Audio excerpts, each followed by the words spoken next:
Rule number 11 and 12 आज हम discuss करेंगे, जिसके अंदर हम बिट्स को स्टडी करेंगे। तो as you know, computer is a digital device and जितने भी आपकी डिजिटल डिवाइस हैं वो आपका बाइनरी नंबर सिस्टम के ऊपर काम करती हैं। तो बाइनरी नंबर सिस्टम जो होता है वो आपका बिट्स पे वर्किंग करता है। तो एज़ यू नो कि जो मेमोरी होती है उसके डिफरेंट टाइप्स ऑफ यूनिट होते हैं और उनमें से सबसे जो बेसिक यूनिट है वो आपका कौन सा होता है? बिट होता है। बिट को आपने स्टडी किया होगा पहले। बिट की सिर्फ दो ही वैल्यूज़ होती हैं, यहाँ तो वैल्यू होती है इसकी 0, यहाँ तो होती है 1। ठीक है, यहाँ तो आप उसको 0 1 कह सकते हैं, यहाँ आप उसको ट्रू और फॉल्स कह सकते हैं, यहाँ आप उसको ऑन एंड ऑफ कह सकते हैं। तो बिट जो है वो इन टर्म्स के अंदर यूज़ होती है। और बिट की जो वैल्यू होती है ना, सिर्फ सिंगल वैल्यू होती है, ओनली 0।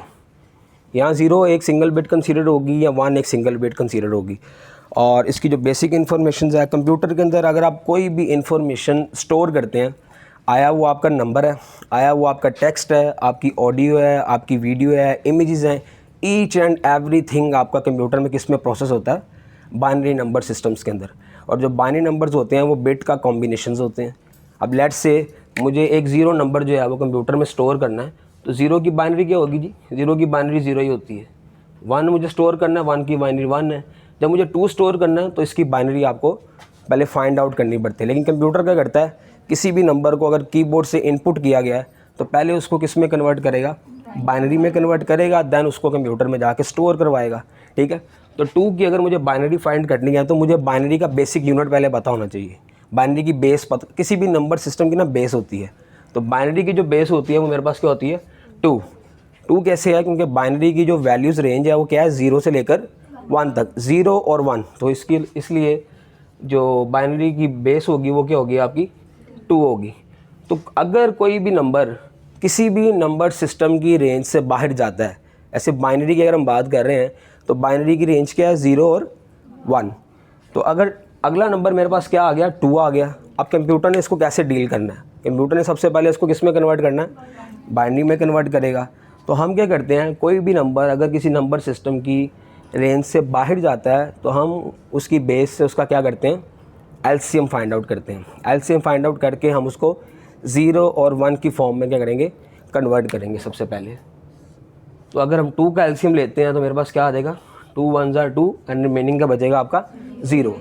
अब कंप्यूटर में 2 कैसे स्टोर होगा? आपका 1 और 0 की फॉर्म में। It's not a 10, you can say 1 and 0। इसी तरह अगर 3 आ जाए एंड ऑनवर्ड जितने भी नंबर्स आएंगे तो कंप्यूटर पहले उसको क्या करेगा? बाइनरी में कन्वर्ट करेगा, देन अपने पास इंफॉर्मेशन को स्टोर करेगा। ठीक है, इसी तरह बाइनरी के बेसिक पैटर्न्स होते हैं। पैटर्न्स किस तरह से ड्रा किया जाता है? जैसे आप लोगों ने पहले कभी स्टडी किया था 0 1 0 0 1 0 1 1, ये बाइनरी के बेसिक पैटर्न्स हैं। तो इनको किस तरह से ड्रा किया जाता है? बाइनरी पैटर्न्स बनाने का एक फार्मूला होता है 2 की पावर n। ठीक है, ये जो n है, ये n आपका क्या होगा? Number of bits. तो अगर आप लेट्स सपोज मेरे पास नंबर ऑफ बिट्स 2 होने चाहिए पैटर्न के अंदर, तो अगर हम n की वैल्यू 2 पुट करेंगे तो मेरे पास क्या आ जाएगा? ये 4 आ जाएगा। तो इसका मतलब है कि अगर मेरे पास नंबर ऑफ बिट्स 2 हैं तो मेरे पास कितने पैटर्न बनेंगे? 4 पैटर्न बनेंगे। ठीक है, अब वो 4 पैटर्न किस तरह से बनते हैं? ठीक है, आप लोग स्टार्टिंग से सिर्फ इसको याद करते हैं, लेकिन कुछ स्टूडेंट्स में ये प्रॉब्लम आती है, उनको पता नहीं होता कि एक्चुअल में कि ये 0 0 क्या है। किसी को पता है अभी कि 0 0 0 1 1 0 1 1 क्या होता है? नहीं पता होगा। अपने माइंड में सोचें कि यार 0 0 0 1 1 1 किस तरह से आ रहा है। एक्चुअल में ये बाइनरी काउंटिंग होती है, जो डेसिमल नंबर को हमने कन्वर्ट किया होता है। अगर मेरे पास 4 का पैटर्न है ना, तो मुझे क्या करना है? मेरे नंबर ऑफ बिट्स कितने हैं? 2 नंबर ऑफ बिट्स हैं। अगर हम बाइनरी को देखें ना तो हमारे पास क्या होता है? सिंगल बिट होती है 0 1। लेकिन हमने जाना 2 बिट के अंदर, तो उसके बाद क्या आएगा? मेरे पास 2 की बाइनरी है। 2 की बाइनरी क्या होती है? 1 0। उसके बाद हम 3 को भी लेके देख लेते हैं। तो 3 का अगर हम एलसीएम लेंगे तो क्या आएगा? 2 1 दा 1, बाकी का बच जाता है 1 बच जाता है। तो 3 की बाइनरी क्या होगी? 1 1। इससे अगला नंबर क्या आएगा? 4 नंबर आएगा। तो 4 की भी हम बाइनरी निकालेंगे। 4 की जो बाइनरी होती है वो होती है 1 0 0। तो ये अब हम किस में चलेंगे? 1 2 3 3 बिट में चलेंगे। लेकिन मेरा पैटर्न कहाँ तक रहेगा? 2 बिट तक। आपने इस नंबर ऑफ बिट के पैटर्न को बी केयरफुल रखना है। आपने 3 बिट में नहीं जाना। हमें बात हो रही है कहाँ पे? 2 बिट की बात हो रही है। तो आपने 3 बिट्स में नहीं जाना। इसका मतलब है कि अगर बाइनरी 2 बिट्स की है तो उसकी रेंज क्या है? 0 से लेकर 3 तक। ठीक है, अब जब हम किसी नंबर ऑफ़ बिट्स में चले जाते हैं, पैटर्न में इंक्रीज़ कर देते हैं नंबर ऑफ़ बिट में, तो उसकी जो प्रीवियस बिट्स होती हैं उनको कंप्लीट करने के लिए हम क्या ऐड कर देते हैं, ज़ीरो को ऐड कर देते हैं। जैसे ज़ीरो की बाइनरी क्या थी, ज़ीरो है ना, 1 की बाइनरी 1 है, 2 की बाइनरी 1 0 है और 3 की बाइनरी 1 1 है। अब अगर हम किसी नंबर के स्टार्ट में ज़ीरो लगा दें तो उसको फ़र्क नहीं पड़ता, इवन वो आपका डेसिमल नंबर है चाहे वो आपका बाइनरी नंबर है, ठीक है। तो यहाँ पे हम कर देंगे ज़ीरो और इसको भी हम कर देंगे क्या, ज़ीरो कर देंगे। तो फिर अगर आप इसको टेबल में कन्वर्ट कर लें, जो आपका ट्रुथ टेबल होता है, इसको हम कहते हैं 0 0 0 1 1 0 1 1, ठीक है। तो ये आपका ट्रुथ टेबल बन जाता है। तो आज के बाद जो है, जो रट्टे वाला कॉन्सेप्ट है वो आपने ख़त्म करना है और आपने इस कॉन्सेप्ट को आपने स्ट्रॉन्ग करना है कि एक्चुअल में क्या लिखा हुआ आपका बाइनरी की काउंटिंग लिखी हुई एक्चुअल में वो किस तरह से बनेगी आपकी। आप फार्मूला में वैल्यू पुट करेंगे 2 की power n for number of bits, तो जितनी भी नंबर ऑफ बिट आप पुट करेंगे जो उसका आंसर आएगा वो आपकी बिट का क्या बनेगा, पैटर्न। लेट्स से मेरे पास यहाँ पे आ जाता है 2 की पावर 3, 2 की पावर 3 क्या होती है 8, तो मुझे 8 पैटर्न्स बाइनरी के बनाने हैं। तो 8 की अगर जो 8 पैटर्न वाले होता है उसकी जो बाइनरी का कॉम्बिनेशन होता है वो 3 बिट का होता है, यानी कि 0 से लेकर आप जाएंगे 7 तक और ऊपर रिमेनिंग जो बिट्स आ रही होंगी जिसकी 1 आ रही है उसको हम कंप्लीट कैसे करेंगे, 3 बिट में करने के लिए 2 टाइम 0 लगाएंगे। जैसे 1 था ना, 0 था, इस तरह से इस तरह से इस तरह से, बाकी आगे 4 की बाइनरी आ जाएगी 1 0 0, 5 की बाइनरी आ जाएगी 1 0 1, 6 की बाइनरी आएगी 1 1 0 एंड 7 की बाइनरी आएगी 1 1 1। इसके अगला नंबर आता है 8, 8 की बाइनरी कन्वर्ट हो जाती है 4 बिट के अंदर। तो 4 बिट की बाइनरी में क्या आता है 1 0 0 0, तो हमने कहाँ तक रहना है, सिर्फ 3 बिट तक रहना है। इसी को उठा के हम ट्रुथ टेबल में कन्वर्ट कर देंगे 0 0 0 0 0 1 0 1 0 1 1 1। तो इस तरीके से आप बाइनरी के जो पैटर्न्स हैं वो आप बना लेते हैं। सो अब अगर आपके पास कोई बाइनरी नंबर आ जाता है, अब आपने उसको अंडरस्टैंड करना है कि मेरे पास ये कौन सा नंबर है बाइनरी का, तो आप उसको किस में कन्वर्ट करते हैं, फिर डेसिमल में कन्वर्ट करते हैं। तो बाइनरी तो डेसिमल कन्वर्जन भी है and decimal to binary conversion भी है। ये पेपर में आपको क्वेश्चन के तौर पे भी पूछा जा सकता है। अगर लेट्स सपोज मेरे पास एक बाइनरी नंबर आ गया और हमने इसको किस में कन्वर्ट करना है, डेसिमल में कन्वर्ट करना, तो हम किस तरीके से करते हैं। वैसे तो ये बेसिक क्वेश्चंस हैं, ये आप लोगों ने अपने मैट्रिक लेवल पे भी और इंटर लेवल पे भी सॉल्व किए होंगे और करते आ रहे हैं, और माइट भी पॉसिबल आपने 8th स्टैंडर्ड में भी आपने देखे हो उसको। लेट्स सपोज मेरे पास एक नंबर आ गया 1 0 1 0 और ये किस बेस में है, 2 बेस में है। इट्स मीन ये क्या है, मेरे पास बाइनरी नंबर सिस्टम में है। अब मुझे जानना है कि इसका डेसिमल नंबर क्या है, तो हम इस बाइनरी को किस में कन्वर्ट करेंगे, डेसिमल नंबर सिस्टम में कन्वर्ट करेंगे, ठीक है। तो डेसिमल में कन्वर्ट करने के लिए मुझे क्या करना पड़ेगा, मुझे ईच बाइनरी बिट को बाइनरी की बेस से मल्टीप्लाई करना पड़ेगा। Then with the help of power method हम इसका क्या करेंगे, आंसर निकाल लेंगे, ठीक है। तो सिंपल हम पुट करेंगे इक्वल, फर्स्ट बिट क्या है 1 multiply by 2 plus 0 multiply by 2 plus 1 multiply by 2 plus 0 multiply by 2। अच्छा, पावर जो है वो आपने लेफ्ट हैंड साइड से स्टार्ट करनी है, ठीक है। तो हम पावर यहाँ पे पुट करेंगे 0 1 2 3। अच्छा, ये जो पावर हमने लगाई है ना, इस पावर लगाने को बोलते हैं क्या, पावर मेथड बोलते हैं, ठीक है।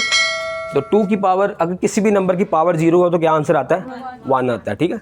तो मेरे पास यहाँ पे 2 की पावर 0 के आंसर आ जाएगा 1। 1 को अगर हम 0 से मल्टीप्लाई करेंगे तो 0, ठीक है। तो ये हमारा वैसे स्किप हो जाएगा।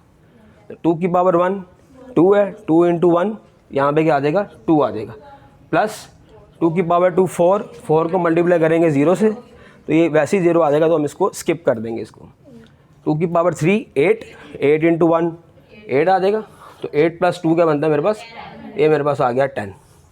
तो ये मेरे पास किसकी बाइनरी थी, 10 की बाइनरी थी। अगर हम इसका एलसीएम भी निकालें 10 का, तो यू कैन सी कि यही बाइनरी आएगी। 2 5s are 10 remaining 0, 2 2s are 4 remaining 1, 2 1s are 2 remaining 0। तो 1 0 1 0। अगर हमारे पास डेसिमल है तो अगर हमने उसको बाइनरी में कन्वर्ट करना है तो आप उसका क्या लेंगे, एलसीएम ले लेंगे।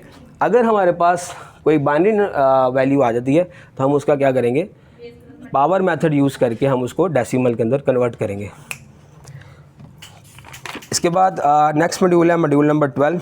इसके अंदर बुलियन ऑपरेशंस को डिस्कस किया गया। बुलियन ऑपरेशंस के अंदर आपके पास एंड ऑपरेशंस हैं, आपके पास और ऑपरेशंस हैं, बिल्कुल बेसिक हैं। एंड ऑपरेशन कहाँ पे यूज़ किया जाता है, एंड और ऑपरेशन कहाँ पे यूज़ किया जाता है, ये सारा डिस्कस करेंगे मॉड्यूल नंबर 12 के अंदर।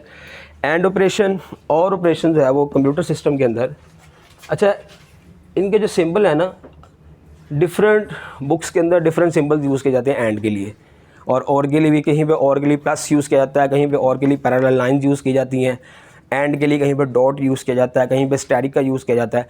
तो जो एंड ऑपरेशन होता है वो कहाँ पर यूज़ किया जाता है, जहाँ लेट्स सपोज अगर आपके पास मल्टीपल स्टेटमेंट्स हैं, मल्टीपल कंडीशंस आ गई हैं आपके पास, तो जब तक ऑल कंडीशंस ऑल स्टेटमेंट्स आपकी ट्रू नहीं होंगी, एंड आपको पॉजिटिव रिजल्ट नहीं देगा, ट्रू में रिजल्ट नहीं देता। तो एंड की क्या फार्मूला होता है एंड का, कि ऑल ट्रू देन आंसर का देगा वो आपको ट्रू देगा।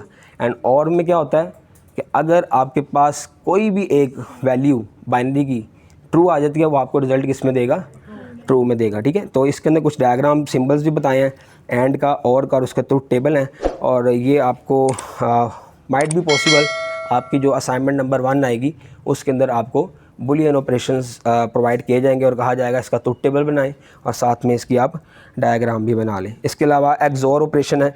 एक्सोर के अंदर क्या होता है कि अगर आपकी दोनों वैल्यू सेम होती हैं, लेट्स सपोज दोनों ट्रू हैं या आपकी दोनों फॉल्स हैं, यानी कि दोनों 0 0 है या आपका दोनों 1 1 है, तो आउटपुट इसकी किस में आती है, 0 में आएगी, अदरवाइज़ 1 आएगा। इसी तरह अगर ये एक्सोर था, अगर हमारे पास एक्सनोर हो, एक्सनोर आई थिंक वो बुक में डिस्कस नहीं किया गया, एक्सनोर हो तो इसमें क्या होता है कि अगर आपकी दोनों वैल्यूज़ सेम आ रही हैं, चाहे वो 0 0 है चाहे वो 1 1 है, तो आपका जो रिज़ल्ट आएगा वो किस में आएगा, 1 में आएगा। बाकी जो रिमेनिंग इनपुट्स हैं आपकी वो क्या रिज़ल्ट जनरेट करेंगी, 0 का जनरेट करेंगी। ठीक है, तो हम यहाँ पे एंड ऑपरेशन और उसके ट्रुथ टेबल को जो है वो डिस्कस कर लेते हैं। सबसे पहले आते हैं जी एंड का जो ब्रेडर होता है वो डी शेप में होता है। इसको 2 इनपुट्स प्रोवाइड की जाती हैं और 1 इसकी जो है वो आउटपुट प्रोड्यूस होती है। लेट्स से मेरे पास ए इनपुट है, ये मेरे पास बी इनपुट है, इसकी जो आउटपुट प्रोड्यूस की जाएगी वो क्या होगी, ए डॉट बी। ठीक है, तो मेरे पास इनपुट्स कितनी हैं, अब जितनी आपकी इनपुट्स होंगी आपका ट्रुथ टेबल उसके अकॉर्डिंग जनरेट होगा। ठीक है, तो ए आ गया मेरे पास यहाँ पर, बी आ गया मेरे पास यहाँ पर। ठीक है, मेरे पास नंबर ऑफ बिट्स कितनी है, 2 है, तो 2 आ गया, 2 की पावर 2 क्या आ जाएगा, 4। तो 4 में क्या बनेगी रेंज मेरे पास 0 से लेकर 3 तक, तो मुझे 0 से लेकर 3 तक यहाँ पे अपना पैटर्न लिखना है। ठीक है, अच्छा बुलियन ऑपरेशंस का बिट पैटर्न से लिंक नहीं है। Bit pattern is something else. आपका जितना मर्जी बिट पैटर्न हो, जितना मर्जी बड़ा टेबल हो, 2 बिट्स का टेबल है, 3 बिट्स का टेबल है, 4 बिट्स का टेबल है, लेकिन जो बुलियन ऑपरेशंस परफॉर्म होना है वो इन बिट्स के ऊपर परफॉर्म होता है। ठीक है, तो अगर मैंने 2 बिट्स में कर लिया इसको, तो 2 की पावर 2 क्या आ जाएगा मेरे पास, 4 आ जाएगा। तो मुझे 4 पैटर्न यहाँ पे लिखना है, 0 0 0 1 1 0 1 1। अगर हम इसका आप निकालते हैं ए डॉट बी, तो ये क्या निकलेगा, 0 0 0 आ जाएगा, 0 1 0 1 0 0 1 1 1 आ जाएगा। बिकॉज एंड तब ट्रू रिजल्ट रिटर्न करता है जब उसकी बोथ इनपुट्स क्या होंगी, ट्रू होंगी, अदरवाइज इसने क्या रिटर्न कर देना, आपको फॉल्स रिटर्न कर देना है। इसी तरह अगर हम उसकी बात करें, और की बात करें अगर हम, तो और का जो सिंबल होता है वो कुछ इस तरह से होता है। ये भी 2 इनपुट्स लेगा हमसे और एक आउटपुट प्रोड्यूस करेगा। Let's suppose first input A है, सेकंड इनपुट बी है, और ये प्रोड्यूस क्या करेगा, ए प्लस बी को। ओके, तो इसके भी हम क्या करेंगे, 2 की पावर 2 के अकॉर्डिंग हम इसका ट्रुथ टेबल जनरेट करेंगे। 2 की पावर 2 में हमारे पास क्या मिलता है, 4 मिलता है। इसका मतलब हमारे पास कितना पैटर्न जनरेट होगा, 4 पैटर्न जनरेट होगा। फर्स्ट आ जाएगी ए एंड सेकंड आ जाएगी बी, तो हम यहाँ पे अपनी बाइनरी लिख लेंगे 0 0 0 1 1 0 1 1। अगर हम इसका और निकालते हैं, ए प्लस बी निकालते हैं, ए प्लस बी मतलब और, तो 0 0 0। अब अगर कोई इनपुट आपकी ट्रू आती है तो और आपको क्या रिजल्ट जनरेट करता है, 1 रिटर्न करेगा। तो 0 1 1 1 0 1 1 1 1, तो इस तरह से आपने अपने बुलियन ऑपरेशंस परफॉर्म करने हैं। एंड माइट बी पॉसिबल कि आपको अगर असाइनमेंट आती है वो बिल्कुल ऐसा बेसिक सी इक्वेशन आपको नहीं देगा कि आपके पास ए और बी है और आप इसकी वैल्यू को जनरेट करें। वो प्रॉपर एक इक्वेशन बना के देंगे, उस इक्वेशन के अंदर पॉसिबल है वो कहें जी ए और प्लस निकालें, आप ए और बी का और निकालें, और इसका आपने क्या करना है, नोट भी करना है, देन आपने डॉट करना है किसका, ए एंड बी का। इसमें हमें क्या करना पड़ेगा, सबसे पहले हमें ए और बी का सेपरेट क्या निकालना पड़ेगा, और निकालना पड़ेगा। फिर उसी के अंदर हमें ए और बी का सेपरेट एंड भी निकालना पड़ेगा, ठीक है। उसके बाद हमें ए और ए प्लस बी का एक कॉलम बनाना पड़ेगा इस तरीके से, यानी कि आप ये सारी चीज़ें इसमें हैंडल कर सकते हैं। आपको ए प्लस बी का क्या निकालना है, नोट भी निकालना। तो ये वाला जो कॉलम है इसका हम क्या निकाल लेंगे, नोट निकाल लेंगे। 0 है तो क्या हो जाएगा 1, 1 है तो 0 0 0। इसी तरह से हमें क्या करना है, ए डॉट बी भी निकालना है।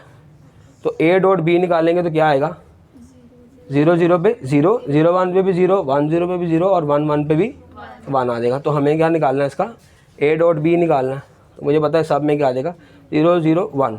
लास्ट पे क्या बचता है कि आपने जो और वाला था ए प्लस बी, ए और बी, ए एंड बी, उसका आपने क्या करना है, एंड निकालना है ए एंड बी के साथ, ठीक है। ए और बी का एंड निकालना है किसके साथ, ए एंड बी के साथ। किसके वाले, ए और बी के नॉट वाले के साथ। तो हम एक कॉलम यहाँ पे और ड्रॉ कर लेंगे, ठीक है। तो हमारे पास ये वाली जो पूरी इक्वेशन है इसका रिजल्ट आएगा यहाँ पे। अब तो ये वाला कॉलम एंड ये वाला कॉलम, इसका हम क्या निकालेंगे, एंड। तो 1 0 0 0 0 ऑल 0। तो इस तरह से आपको प्रॉपर इक्वेशन बनाकर एग्ज़ाम में भी पूछी जा सकती है, एंड देन आपको असाइनमेंट के अंदर भी ये क्वेश्चन दिया जाएगा। क्योंकि जो आपकी फ़र्स्ट असाइनमेंट आती है मोस्टली क्या किया जाता है कि वो आपको बुलियन ऑपरेशंस में से असाइनमेंट प्रोवाइड करते हैं और आपको इक्वेशन जो है वो सॉल्व करनी पड़ती है। सो इसी तरीके से आपके लेक्चर पे आपको पेज नंबर 49 पे बुलियन ऑपरेशन की एग्जांपल्स मिल जाएंगी। इसमें ए बी, उसका एंड है, फिर और है, एक्सोर है, नोट है। लेकिन जो नोट होता है ना वो आपकी बिट को क्या कर देता है, इन्वर्स कर देता है। अगर 0 है तो 1 आ जाएगा, 1 है तो 0 आ जाएगा। That's it.